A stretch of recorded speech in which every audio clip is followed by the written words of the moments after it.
और उनकी पार्टी, जो पार्टी ये कहती है कि वो दुनिया की सबसे बड़ी पार्टी है, उसके पास दुनिया का सबसे बड़ा संगठन है। अब हमारे अगर ये मुख्यमंत्री का निर्णय होता तो मुख्यमंत्री को 2 घंटे लगते। आज 8 दिन हो गए, आप ही कह रहे हैं 8 दिन हो गए और क्या हो गया। अच्छा, लोकतंत्र का पाठ पढ़ा रहे हैं ना, इनका लोकतंत्र दिखा रहा हूं मैं आपको। मुलायम सिंह यादव, अखिलेश यादव, रामगोपाल यादव, डिंपल यादव, धर्मेंद्र यादव, अक्षय यादव, तेज प्रताप यादव, शिवपाल यादव, अंशुल यादव, संध्या यादव, मृदुला यादव, अर्जन सिंह यादव, प्रेमलता यादव, सरला यादव, आदित्य यादव, अनुराग यादव, अरविंद यादव, बिल्लू यादव, मीनाक्षी यादव, बंदता यादव, ये सब एक परिवार के लोग हैं। सब ये गालीबाज विधायक है। इस तरह आदमी को हटाओ इसको। इसमें कैसे रखी जा सकती है? राजेश चौधरी नाम है मेरा, जाट के घर में जन्म लिया है, जवाब देना जानता हूँ। ये लोग वो भ्रष्टाचारी लोग हैं जो नौकरी की सूची लगने के बाद उसको बदल देते थे। एक मुख्यमंत्री कार्यालय से लिस्ट आती थी, एक चाचा के यहाँ से आती थी, एक पिताजी के यहाँ से आती थी। ठीक है, राजेश भाई को मंत्री नहीं बनाया, इनको इस बात की खींच है। तो इसका मतलब ये हो गया कि राजेश भाई से मुख्यमंत्री जी बहुत नाराज है। अच्छा, मत करिए राजपूत जी, मेरी चिंता मत करिए। मेरा भविष्य मेरी पार्टी में सुरक्षित है। 8 बार के एमएलए को हरा करके चुनाव जीता हूँ जी, अपनी मेहनत के दम पर। किसान के बेटा हूँ, किसान के परिवार से आता हूँ। और जहां तक राजपूत जी की बात है, ये बड़े कुशल प्रवक्ता हैं कांग्रेस के, पर कांग्रेस में ही नहीं इनको कोई पूछ रहा है। उत्तर प्रदेश में कांग्रेस की क्या हालत है आप देख लो। अन्य राज्यों में चले जाओ, कांग्रेस तो विलुप्त होती जा रही है, डायनासोर बनने वाली पार्टी है ये। ख्याल अच्छा है गालिब दिल बहलाने को, ख्याल अच्छा है गालिब दिल बहलाने को। तो ये 2027 का चुनाव आए तब तक अपना दिल बहलाते रहिए।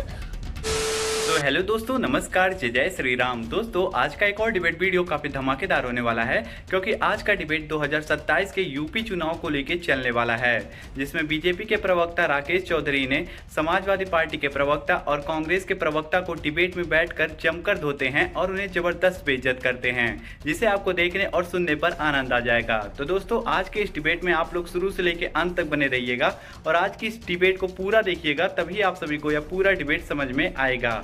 और वीडियो अगर आप लोग को अच्छी लगेगी तो वीडियो को लाइक करिएगा, चैनल को हमारे जरूर सब्सक्राइब करिएगा। आइए आज की इस शानदार डिबेट को स्टार्ट करके देखते हैं। चलिए शुरू करते हैं। राजेश जी, सबसे पहले सवाल आप से कि जो मुश्किल काम था, मतलब जो आपने तय करना था कि किसको हमें कैबिनेट मंत्री बनाना है, राज्य मंत्री बनाना है, वो काम हो गया। लेकिन जो आसान काम है वो आप अभी तक कर नहीं पाए हो। किसको कौन सी मिनिस्ट्री देनी है वो आप पता नहीं कर पाए हो। बट ये देरी के पीछे की वजह क्या है? देखिए, कोई काम आसान नहीं होता और कोई मुश्किल नहीं होता। कोई निर्णय लेना होता है तो सोच समझ करके निर्णय लिया जाता है, और माननीय मुख्यमंत्री जी अधिकृत हैं इस काम के लिए। मुख्यमंत्री का विशेषाधिकार रहता है किसको मंत्री बनाना है, किसको मंत्री नहीं बनाना, किसको क्या काम लेना है, क्या काम नहीं लेना, किसको क्या विभाग देना है। ये माननीय मुख्यमंत्री जी का काम है, योगी जी का काम है, और वो बहुत उचित समय पर और बहुत जल्दी इस काम को अंजाम देंगे और बहुत जल्दी आपको देखने को मिलेगा। राजेश जी, आज 8वां दिन चल रहा है और कितनी, मतलब ये बहुत देर कर दी है बल्कि आपने। अब के बाद की बात कर रहे हैं ना हम, तो बहुत जल्दी होगा, आप इंतजार करिए और बहुत जल्दी आएगा। और उचित व्यक्ति को उचित काम देना, उससे उचित काम लेना, यही तो भारतीय जनता पार्टी की कार्य संस्कृति है। ऐसा तो है नहीं भारतीय जनता पार्टी कोई प्राइवेट लिमिटेड कंपनी है, एक परिवार की पार्टी है, एक व्यक्ति को तय करना रहता है। सब साथ मिल करके टीम भावना के साथ उत्तर प्रदेश को विकास के रास्ते पे तेजी के साथ दौड़ाएं, ये हमारा लक्ष्य है। उसी में पूरा एनडीए, भारतीय जनता पार्टी एक होकर के काम कर रहा है और बहुत जल्दी ही आपको परिणाम देखने को मिलेगा। आप कह रहे हैं ना, और कहने सुनने में बड़े अच्छे लगते हैं, लेकिन ऑपोजिशन तो यही कह रहा है ना कि एक होकर ही तो काम नहीं कर रहे हैं। मसला वहीं तो फंसा हुआ है। फैसला दिल्ली ने लिया है, लखनऊ फैसला मानने के लिए तैयार नहीं है, और इसीलिए ऑपोजिशन कह रहा है कि देरी हो रही है। देखिए, जिनको लड़ने की आदत हो, जो मंच पर मुख्यमंत्री के साथ धक्का मुक्की कर देते हो, अपने पिताजी के साथ धक्का मुक्की कर देते हो, चाचा के साथ अभद्रता करते हो, उनको तो यही नजर आएगा और उनको कहने का कोई भी अधिकार नहीं है। बात तो सही है। जो सड़क पे लड़ रहे थे, जो मंच पे लड़ रहे थे, जो राष्ट्रीय अधिवेशन में पार्टी के में लड़ रहे थे, जो अपने पिताजी से अभद्रता कर रहे थे, जो मुख्यमंत्री को धक्का करके मंच से नीचे फेंक रहे थे, वो किस मुंह से बात कर रहे हैं भाई? मैं पूछना चाहता हूं, पूरी दुनिया ने देखा है, उत्तर प्रदेश ने देखा है, इसीलिए वो सामने बैठे हुए हैं। तो आप चिंता मत करिए, आप उत्तर प्रदेश की जनता के मानस को हम ठीक प्रकार से समझते हैं और उत्तर प्रदेश में अच्छे निर्णय हो रहे हैं और इसी तरह से आगे होंगे और 2027 में फिर इनको निराशा हाथ लगने वाली है। ठीक है। मनोज काका जी, चर्चा का हिस्सा बनाते हुए आपको, मतलब आप लोगों को ऐसा लग रहा है कि बड़ा आनंद आ रहा है, आप लोग खूब तंज कस रहे हैं, थोड़ा समय दे दीजिए। वो कह रहे हैं कि जल्दी हो जाएगा, कल अब कैबिनेट की बैठक भी बुलाई गई है। नहीं, आपने जो सवाल किया उसी सवाल को हम लोग बड़ा कर रहे हैं। जो प्रधानमंत्री दूसरे दल के जीते हुए, अभी जहां पे उनकी सरकार केरल में नहीं बनी बीजेपी, तो प्रधानमंत्री भाषण दे रहे थे कि वहां तो कांग्रेस की पूर्ण बहुमत की सरकार आ गई है, कांग्रेस को जल्दी से अपना चीफ मिनिस्टर तय कर लेना चाहिए। वो प्रधानमंत्री और उनकी पार्टी, जो पार्टी ये कहती है कि वो दुनिया की सबसे बड़ी पार्टी है, उसके पास दुनिया का सबसे बड़ा संगठन है, उसके पास दुनिया की सबसे ज्यादा निर्णय लेने की क्षमता है, अगर ये मुख्यमंत्री का विशेषाधिकार है, संवैधानिक रूप से तो है ही, तो मुख्यमंत्री तो अब तो दिल्ली से भी लौट आए हैं, फिर भी अभी तक लोगों का विभाग क्यों नहीं बटा? सच बात यह है कि यह लूट की बांट है, और लूट के बांट में कहीं मुख्यमंत्री जी ये सोच रहे हैं कि अब हमारे, अगर यह मुख्यमंत्री का निर्णय होता तो मुख्यमंत्री को 2 घंटे लगते। आज 8 दिन हो गए, आप ही कह रहे हैं 8 दिन हो गए और क्या हो गया? अच्छा, ये सवाल पूछना हमारा इसलिए हक है कि आप मिनिस्टरों के विभागों का बंटवारा क्यों नहीं हो रहा है, कि चूंकि हम लोकतांत्रिक प्रक्रिया को मानने वाले लोग हैं और मुख्यमंत्री का विशेषाधिकार होता है कि वो जिसको चाहे जो विभाग दे दे, लेकिन मुख्यमंत्री तो यहाँ तो पर्ची परंपरा है, कोई संवैधानिक और लोकतांत्रिक परंपरा भारतीय जनता पार्टी में अपनाई नहीं जाती है, पर्ची परंपरा होती है। इनका आदर्श यह है कि जो ये भाषण दे रहे थे कि हमें विदेश की यात्रा नहीं करनी चाहिए, दूसरे दिन विदेश निकल गए। जो कह रहे थे कि हमें वैभव विलास पर नहीं खर्चा करना चाहिए, 15 अप्रैल 2025 कह रहे हैं कि भाई पर्ची परंपरा है, होटल में 10 लेकिन मनोज जी पर्ची परंपरा एक्चुअल में होती तो इतना लंबा तो खींचतान, अगर खींचतान हो रही, जैसे कि आप लोग दावा कर रहे हैं कि खींचतान है, इस वजह से देरी हो रही है, तो खींचतान है यानी कि पार्टी के अंदर डेमोक्रेसी है, सुनी जा रही है, इसलिए लेट लतीफी हो रही, तो पर्ची सिस्टम तो कहीं ना कहीं मतलब आपकी ही बात इसका खंडन कर रही है।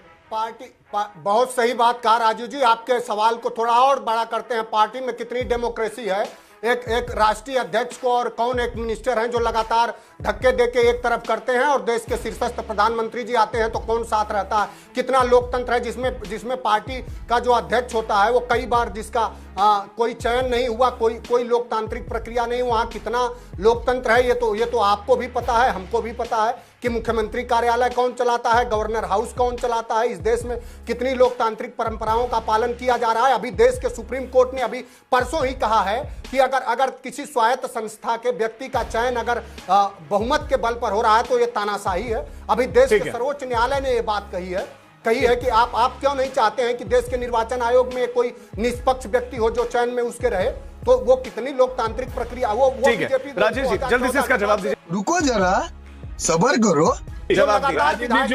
जो हमको लोकतंत्र का पाठ पढ़ा रहे हैं ना, इनका लोकतंत्र दिखा रहा हूं मैं आपको। मुलायम सिंह यादव, अखिलेश यादव, रामगोपाल यादव, डिंपल यादव, धर्मेंद्र यादव, अक्षय यादव, तेज प्रताप यादव, शिवपाल यादव, अंशुल यादव, संध्या यादव, मृदुला यादव, अर्जन सिंह यादव, प्रेमलता यादव, सरला यादव, आदित्य यादव, अनुराग यादव, अरविंद यादव, बिल्लू यादव, मीनाक्षी यादव, ममता यादव, ये सब एक परिवार के लोग हैं। सब सिंधिया के पापा किसान थे क्या? यहाँ तक आप इन सवालों का जवाब नहीं दे पा रहे। मनोज जैसे तुम तो मनोज जैसे लोग सब गुलामी कर रहे हैं। परिवारवाद की तरफ चले गए, एक ही करके पार्टी मनोज जी आपकी बात आई रही। राजेश जी आज बहुत गंभीर मामला है ना, आपने कैबिनेट मंत्री बनाया, शपथ ली नहीं, आज फिर वापस मैं चाहता हूँ इधर भटकने नहीं दूंगा। नहीं राजेश जी, मैं भटकने नहीं दूंगा, डिबेट को भटकने नहीं दूंगा। आप कह रहे संगठन की प्रक्रिया, कितनी लंबी प्रक्रिया चलेगी? मैं वापस मुद्दे पर आऊंगा, नहीं हमें इधर उधर नहीं जाना। ठीक है, परिवारवाद पर बहुत लंबी बहस पहले भी हो चुकी है, कितना लंबा चलेगा अभी ये संगठन की प्रक्रिया? गाली देते हैं, ये गालीबाज विधायक है, इसका यही देखिए चरित्र बता रहा हूं। सदन में आपसे रिक्वेस्ट करूं तू तड़ा की भाषा। देखिए इस तरहीन आदमी को हटाओ, इस तरहीन आदमी को हटाओ इसको। इसमें आपसे भी रिक्वेस्ट करूं तू तड़ा की कोई भी भाषा का प्रयोग नहीं करेगा। ये गुंडागर्दी डिबेट में सही तरीके से रखी जा सकती है। राजेश चौधरी नाम है मेरा, जाट के घर में जन्म लिया, जवाब देना जानता हूँ, समझे? जाट के घर में जन्म लिया, स्वाभिमान से कोई समझौता नहीं है। जवाब देना नहीं जानते, समझे ना? जवाब देना नहीं, जवाब देना तो नहीं जानते हो, ये तो पता जो बलात्कारियों के लिए कहते हो कि बच्चों से गलती हो जाती है, नहीं बलात्कारियों के नहीं ये तरीके से नहीं। मनोज जी मैंने आपको समय दिया, अभी उनको अपनी बात रखने दीजिए। और जो सभ्यता के दायरे में अपनी बात नहीं रखेगा, मुझे उसी समय उसको टाटा बाय बाय कहना पड़ेगा। मैं क्लियर कह रहा हूँ, तू तड़ा की भाषा सभ्यता के दायरे में अपनी बात सिंपल रखें। राजेश ये लोग वो भ्रष्टाचारी लोग हैं जो नौकरी की सूची लगने के बाद उसको बदल देते थे। एक मुख्यमंत्री कार्यालय से लिस्ट आती थी, एक चाचा के यहाँ से आती थी, एक पिताजी के यहाँ से आती थी। ठीक है राजेश जी, आप ये बताइए कि आप में आम सहमति क्यों नहीं बन रही है? अरे भाई, ये बहुत मनोज जी का फिल्टर डाउन करिए, मनोज जी का फिल्टर डाउन करिए।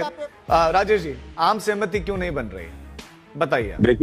देखिए मैंने पहले भी कहा, माननीय मुख्यमंत्री जी को निर्णय लेना है और बहुत जल्दी आपके सामने निर्णय होगा, सबको उचित काम दिया जाएगा। ठीक है। उत्तर प्रदेश बहुत बड़ा राज्य है ना, और व्यक्ति की क्षमता देख करके काम दिया जाता है, किसके अंदर क्या काम करने की क्षमता है, क्या उसकी रुचि है, उस हिसाब से विभाग दिए जाएंगे। बहुत जल्दी आपके सामने परिणाम आएगा। बड़ी जल्दी परिणाम है। सुरेंद्र राजपूत जी, मतलब आपको भी केरल में समय लगा, अगर बीजेपी को समय लग रहा है तो उसमें दिक्कत क्या है? लेकिन अब आप जो कुरेदते हो जो राख जुस्तजू क्या है? कांग्रेस पार्टी क्यों मतलब ये कुरेद रही है इन जख्मों को? राजीव भाई, वो कहते हैं ना कि समंदर ये तेरी खामोशी कुछ और कहती है, मगर साहिल पे टूटी कश्तियां कुछ और कहती है। और मेरी आंखों ने देखे हैं शहर के कई मंजर, मगर अखबारों की और राजेश चौधरी की सुर्खियां कुछ और कहती हैं। हमारा मसला हमें तो मुख्यमंत्री चुनना था भाई, हमने लोकतांत्रिक तरीके से मुख्यमंत्री चुन लिया। 18 तारीख को शपथ हो जाएगी, 19 तारीख को सारे मंत्रियों के विभाग की घोषणा हो जाएगी। यहां पर तो मुख्यमंत्री चुना हुआ है, प्रधानमंत्री चुना हुआ है, सदन बना हुआ है, और 5 आदमियों को मंत्री बना करके इनको मंत्री भी बना चुके हैं, खाली विभाग देना है। अब राजेश भाई को मंत्री नहीं बनाया, इनको इस बात की खींच है। अब फिजूल की बयानबाजी इसीलिए कर रहे भाई, अगर मुख्यमंत्री का विशेषाधिकार है मंत्रियों को बनाना, और मुख्यमंत्री का विशेषाधिकार है अपना सबको विभाग दे देना, तो इसका मतलब ये हो गया कि राजेश भाई से मुख्यमंत्री जी बहुत नाराज है। अच्छा, बहुत ज्यादा नाराज हैं इनसे, जिस तरीके की वो कर रहे हैं, क्योंकि नहीं तो इन्हें भी मंत्री बनाते। हम लोग पुराने साथी मित्र कहेंगे तो नाराज हो जाएंगे। तीसरी बात, आप इस चीज को देखिए ना कि दिल्ली से पर्ची आ रही है तब मंत्री बन रहे हैं। अब राजेश भाई मना करेंगे, लेकिन अंदर से तो ये जानती है कि दिल्ली से पर्ची आई। जहां से पर्ची आ रही है, जहां से खर्ची आ रही है, उस मुख्यमंत्री को तो उत्तर प्रदेश में इतना भी अधिकार नहीं कि किसको मंत्री बनावे, तो किसको क्या विभाग दे, इसका कैसे अधिकार मुख्यमंत्री जी को हो जाएगा? तो मुझे तो मुख्यमंत्री जी की बेचारगी पर आज की डेट में दया आ रही है। और मैं तो मुख्यमंत्री जी से कहना चाहता हूं, अगर पीएमओ को ही उत्तर प्रदेश चलाना है, गृह मंत्रालय को ही उत्तर प्रदेश चलाना है राजीव भाई, तो वो काहे को बेमतलब योगी जी जैसे आदमी को मुख्यमंत्री बना के रखे? हटा दे उनको, सीधे ही पीएमओ यहां पर चलावे। क्या जरूरत है मुख्यमंत्री की? जब आप मुख्यमंत्री को इतना भी अधिकार नहीं दे सकते कि वो अपने विभागों को बदल सके, किस मंत्री को क्या विभाग देना है, क्या नहीं देना है, जो राजेश जी स्वयं कह रहे हैं विशेषाधिकार है। और मुख्यमंत्री के पास अगर वो विशेषाधिकार सुरक्षित होता, तो मैं जिम्मेवारी से कहता हूं राजेश चौधरी जी, वो आपको भी मंत्री बनाते। अभी बदत है भाई, अभी बदत है। राजीव जी, कांग्रेस के प्रवक्ता बहुत बढ़िया बातें करते हैं, मीठी मीठी बातों के जाल में फंसाने का प्रयास अब लोगों को करते हैं, पर ये फंसा नहीं पाते हैं। कांग्रेस के पास बातें बनाने के अलावा तो कुछ है नहीं। और जहां तक राजपूत जी की बात है, ये बड़े कुशल प्रवक्ता हैं कांग्रेस के, पर कांग्रेस में ही नहीं इनको कोई पूछ रहा है। दूसरी बात यह है कि आज उत्तर प्रदेश सरकार 9 साल से काम कर रही है, इनके पास कोई मुद्दा नहीं है जी हमारे घर में झांकने के अलावा, हमारी पार्टी के अंदर झांकने के अलावा कोई मुद्दा। भ्रष्टाचार आज उत्तर प्रदेश के अंदर मुद्दा नहीं है, लॉ एंड ऑर्डर आज उत्तर प्रदेश के अंदर मुद्दा नहीं है, विकास नहीं हो रहा ये मुद्दा नहीं है, सरकार के खिलाफ 0% एंटी इनकम्बेंसी है। इनके पास कोई जब मुद्दा नहीं है, कोई काम नहीं है, सरकार की खिलाफत नहीं कर पा रहे, तो दूसरे मैं आ रहा हूँ। क्या मतलब मुझे अंदरूनी कलह दिखाई देती है? आप मतलब आप ऐसी पार्टी से आते हैं, आप मतलब कहीं ना कहीं देरी के पीछे मतलब वो वजह तो नहीं है जो आप बता रहे हैं, ऑब्वियस है। नहीं राजीव जी सुनिए, दिक्कत तो है। अभी जो है 4 तारीख को रिजल्ट आए, कई राज्यों में चुनाव हुआ, आसाम की सरकार हमने बना दी, बंगाल के अंदर से अराजकता को उखाड़ करके हमने फेंक दिया, पुडुचेरी के अंदर हमने सरकार बना दी, तमिलनाडु में सरकार बन गई, केरल में आज भी नहीं बनी है। कौन से मुंह से पूछ रहे हो भाई राजपूत साहब? आप केरल में नहीं बना पाए हो, आज हम कहाँ बैठे, आप कौन सी तारीख में बैठे, कितने दिन हो गए, लगा लो ना हिसाब। आप क्या कर रहे थे? ये प्रश्न आपके ऊपर भी तो लागू होता है। और आप मेरी चिंता मत करिए राजपूत जी, मेरी चिंता मत करिए, मेरा भविष्य मेरी पार्टी में सुरक्षित है। 8 बार के एमएलए को हरा करके चुनाव जीता हूं जी, अपनी मेहनत के दम पर किसान के बेटा हूं, किसान के परिवार से आता हूं, दिन रात जनता के बीच में रहता हूं, तो मेरी चिंता करने की आपको जरूरत नहीं। मेरी पार्टी कर रही है, मोदी जी कर रहे हैं, योगी जी कर रहे हैं, मेरी पार्टी का सारा नेतृत्व तो मेरी चिंता कर रहा है। आप ये हुई ना बात। राजेश भाई हैं बड़े अच्छे इंसान, कहने लगे मेरी चिंता पार्टी करेगी। आप मेरी पार्टी ने चिंता करके आपको बैठा ही रखा है, आगे भी बैठाते रहेंगे। विपक्ष के साथी हम लोग बैठे रहे टेलीविजन पे, हमारा काम तो पूछना है। हम तो आपके सत्ता के घर में झांकेंगे, ये हमारा काम है। पब्लिक ने हमको काम दे रखा है, पब्लिक ने हमको काम दे रखा है। एक मिनट और मतभेद हमारे हो जाती है। राजीव जी, हमारे यहाँ सामूहिक नेतृत्व की परंपरा है, किसी व्यक्ति की ये पार्टी है नहीं। सब लोग मिल बैठ करके निर्णय करते हैं, सब एक निर्णय पर पहुंच करके फिर आगे बढ़ते हैं। भारतीय जनता पार्टी सुशासन की बात करती है, भारतीय जनता पार्टी ईमानदारी की बात करती है। इनके यहाँ देखा नहीं आपने, इनको जिनको मुख्यमंत्री का कैंडिडेट बना रहे थे असम के अंदर, क्या हाल हुआ? एमएलए नहीं बन पाए भाई, एमएलए नहीं बन पाए। उत्तर प्रदेश में कांग्रेस की क्या हालत है आप देख लो, बंगाल के अंदर कांग्रेस की क्या हालत है आप देख लो, अन्य राज्यों में चले जाओ, कांग्रेस तो विलुप्त होती जा रही है। डायनासोर बनने वाली पार्टी है ये, इसका कोई नेतृत्व तो है नहीं। राहुल गांधी जी को कुछ ज्ञान नहीं है, क्या बोले क्या नहीं बोले, पर्ची थमा दी जाती है तो इनको पर्ची नजर आती है। सोनिया गांधी लोकसभा में बड़ा अच्छा परफॉर्म किया। नहीं, सपा इन्होंने झूठ का नैरेटिव खड़ा किया, इन्होंने संविधान और आरक्षण का मुद्दा खड़ा किया, इन्होंने ऐसा झूठ का नैरेटिव खड़ा किया। उसके बाद का बात बता दूं ना मैं आपको, उसके बाद हरियाणा में चुनाव हुआ, उसके बाद राजस्थान में इसमें चुनाव हुआ, महाराष्ट्र के अंदर चुनाव हुआ, छत्तीसगढ़ के अंदर चुनाव हुआ, बंगाल के अंदर चुनाव हुआ, कितने चुनाव हुए, उत्तर प्रदेश में अनेक उपचुनाव हुए, परिणाम आपके सामने है। तो काट की हाड़ी बहुत ज्यादा देर तक नहीं चलती है, जल जाती है, वो जल गई इनकी। मैं तो एक ही बात कहता हूं, बैक टू द बेसिक्स आइए। राजेश चौधरी को कुछ नहीं पता है, ना मलूक नागर को कुछ पता है, ये पता, और इवन मुझे आश्चर्य की नहीं है बिल्कुल कि योगी जी को भी कुछ नहीं पता है। ये पीएमओ तय कर रहा है, ये एचएमओ तय कर रहा है कि कौन मंत्री बनेगा, और ये वही लोग तय कर रहे हैं कि भ्रष्टाचार की बंदरबाट, भ्रष्टाचार की मलाई किस विभाग में कौन कितनी खाएगा। ख्याल अच्छा है गालिब दिल बहलाने को, ख्याल अच्छा है गालिब दिल बहलाने को। तो ये 2027 का चुनाव आए तब तक अपना दिल बहलाते रहिए।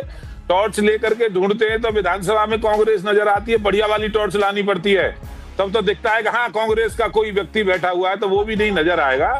वही हाल आज इनका छत्तीसगढ़ में हुआ है, वही हाल इनका आज बंगाल के अंदर हुआ है, आसाम के अंदर हुआ है। इसका मतलब 20 में से 18 मुसलमान जीते हैं आपके। मुस्लिम लीग बन गई है कांग्रेस, कांग्रेस मुस्लिम लीग बन गई है। 20 एमएलए जीत करके आए आसाम में, जिनमें से 18 मुसलमान जीते हैं भाई। ये मुस्लिम लीग बन गई है कांग्रेस। तो आप कांग्रेस नहीं, मुस्लिम लीग के प्रवक्ता हो। मजा आया, और मैं ये जो मजा है हिंदुस्तान के हर व्यक्ति को देना चाहता हूं। तो दोस्तों, आज के इस डिबेट में अंत तक बने रहने के लिए आप सभी लोगों का धन्यवाद। उम्मीद करता हूं आज की ये डिबेट आप सभी को अच्छी लगी होगी। तो आज के इस डिबेट के बारे में और विपक्ष के प्रवक्ताओं के बारे में आप सभी का क्या राय है, आप लोग अपनी राय वीडियो के कमेंट बॉक्स में हमें जरूर बताइएगा। और हाँ दोस्तों, अगर आप सभी को यह डिबेट अच्छा लगा है तो वीडियो को हमारे लाइक कर दीजिए और चैनल को हमारे सब्सक्राइब कर लीजिए, क्योंकि हमारे चैनल पर आप सभी को ऐसी शानदार डिबेट देखने को मिलती रहेगी। और इस वीडियो को अपने दोस्तों और अपने परिवार के पास शेयर कर दीजिए, ताकि उन तक ये वीडियो जाए और वो लोग भी इस वीडियो को देख सकें। आपसे जल्दी मुलाकात करेंगे एक और शानदार डिबेट के साथ। तब तक के लिए आप लोग अपना और अपने प्यारे परिवार का ध्यान रखिए। जय हिंद, जय भारत, वंदे मातरम, जय जय श्री राम।